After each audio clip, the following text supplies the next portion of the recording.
Oke, terima kasih buat teman-teman semuanya yang sudah mensupport dan mendukung channel ini. Oke, kali ini yang mau kita bahas adalah tentang kejamnya penagihan di pinjol-pinjol legal. Pinjol mana aja sih sebenarnya yang paling saat ini paling banyak dilaporkan dari sesi penagihan yang sangat kurang ajar dan mungkin jauh dikatakan dari standar operasional peraturan ya, atau porsi penagihan yang di luar dari aturan yang berlaku.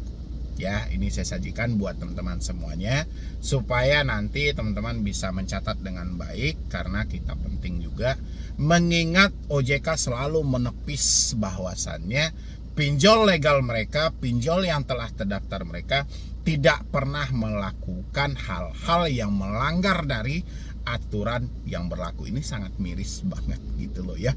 Padahal setiap hari kita dihadapkan dengan teroran, dihadapkan dengan tekanan.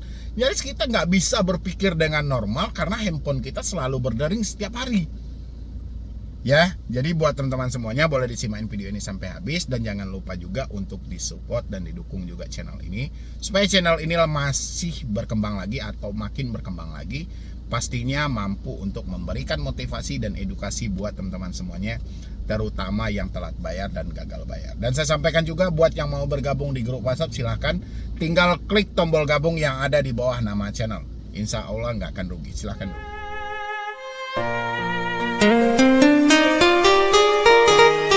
Oke, terima kasih buat teman-teman yang sudah mensupport. Pinjol legal atau pinjol besar yang selalu dikeluh kesahkan dari segi penagihannya. Tapi entah kenapa OJK seakan-akan tidak mempercayai akan hal itu.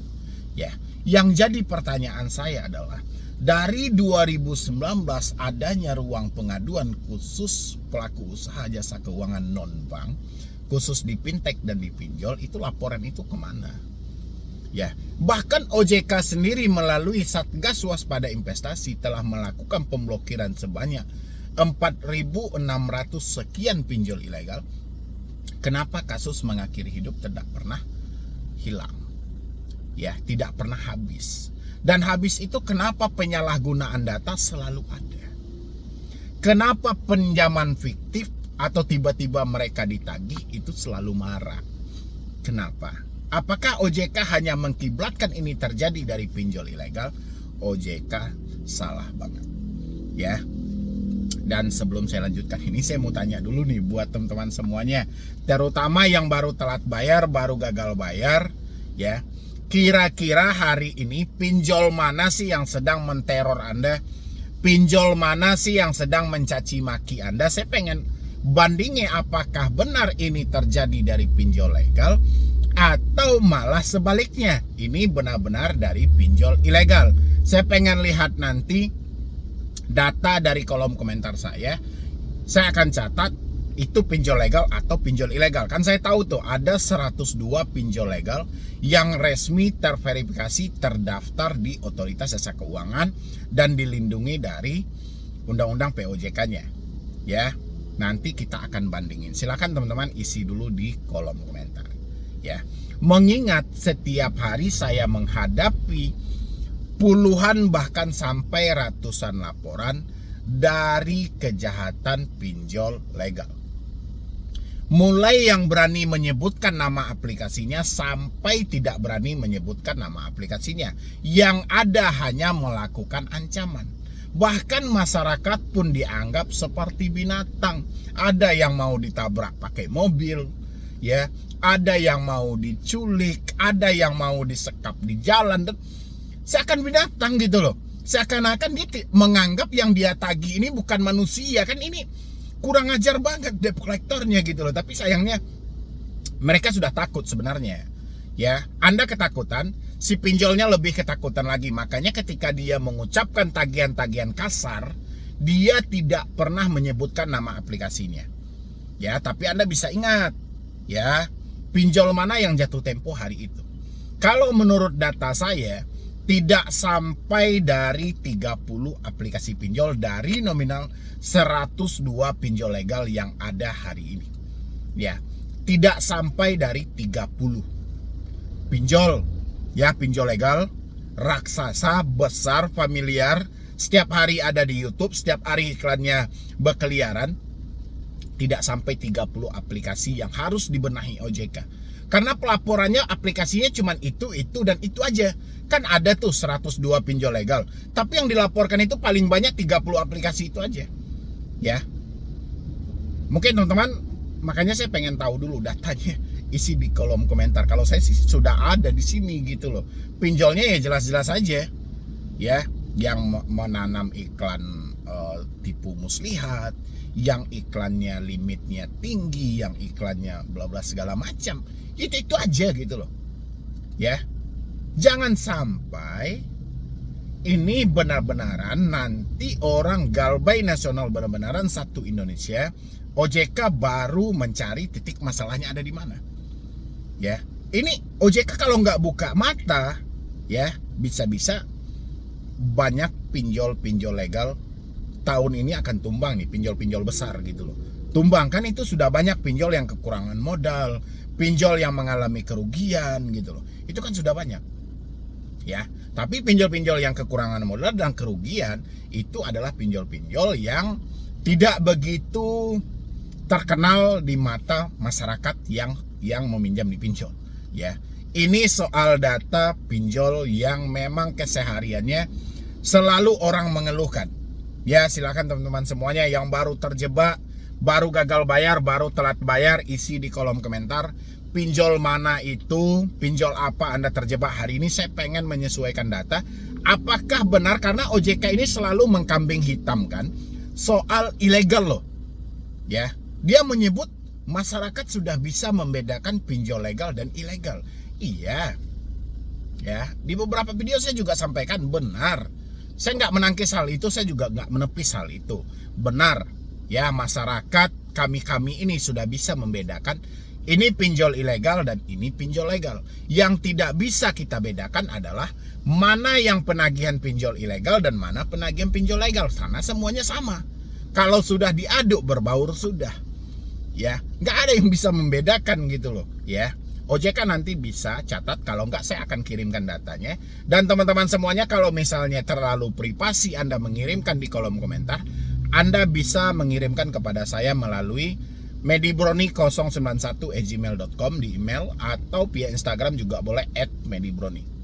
Ya, supaya kita bisa mengumpulkan data sebanyak-banyaknya, karena OJK selalu menepis, mengelak dalam hal itu. Dia beranggapan tidak ada terjadi di pinjol legal, padahal bertaburan buktinya ada di YouTube. Ada orang yang upload sesi penagihan DC langsung datang ke rumah dengan cara caci maki, teriak-teriak, marah-marah, mengancam dan segala macam.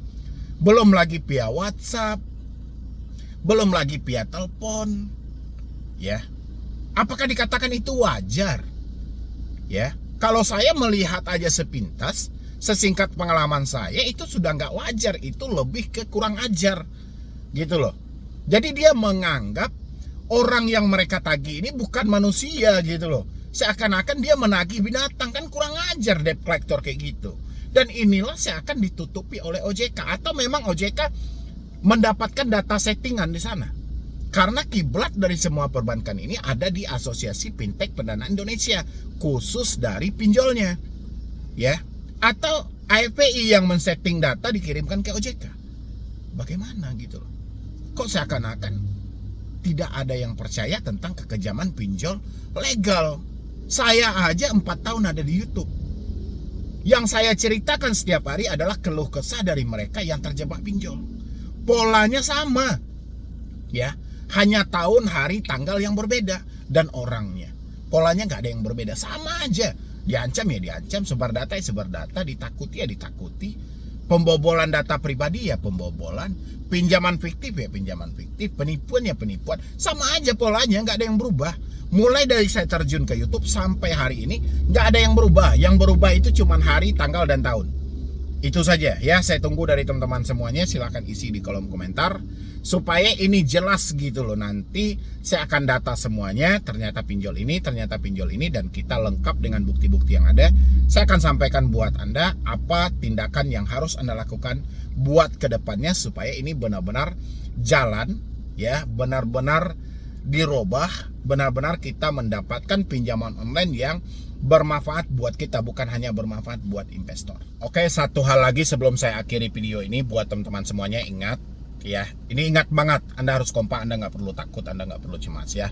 Ada pinjol legal, mau pinjol itu raksasa, mau pinjol itu besar, mau dia mengunjungi DC ke rumah, mau ada DC lapangan, mau ada pihak ketiga, mau ada lawyer dan segala macam, terserah.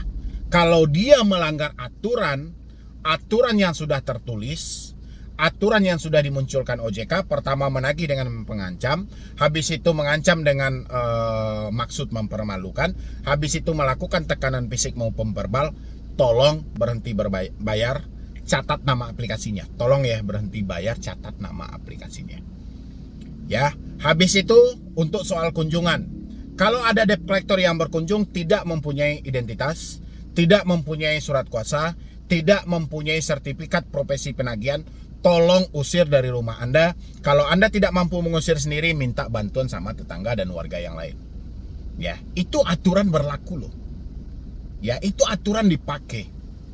Ya, habis itu lagi ada lagi 3 aturan yang disampaikan juga dan itu dikeluarkan juga. Bahkan OJK berani menyebutkan di situ, kalau ini dilanggar, ini adalah ilegal. Pinjol tidak boleh mengakses kontak, galeri, log. Ini tidak boleh.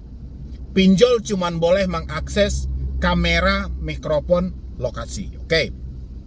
Saat ini banyak pelaporan yang terjadi bahwasanya pinjol memang mengakses kamera, mikrofon, dan lokasi. Tapi di dalam 3 akses ini mereka bisa menyematkan, bisa akses kontak, bisa akses galeri, bisa akses log. Oke.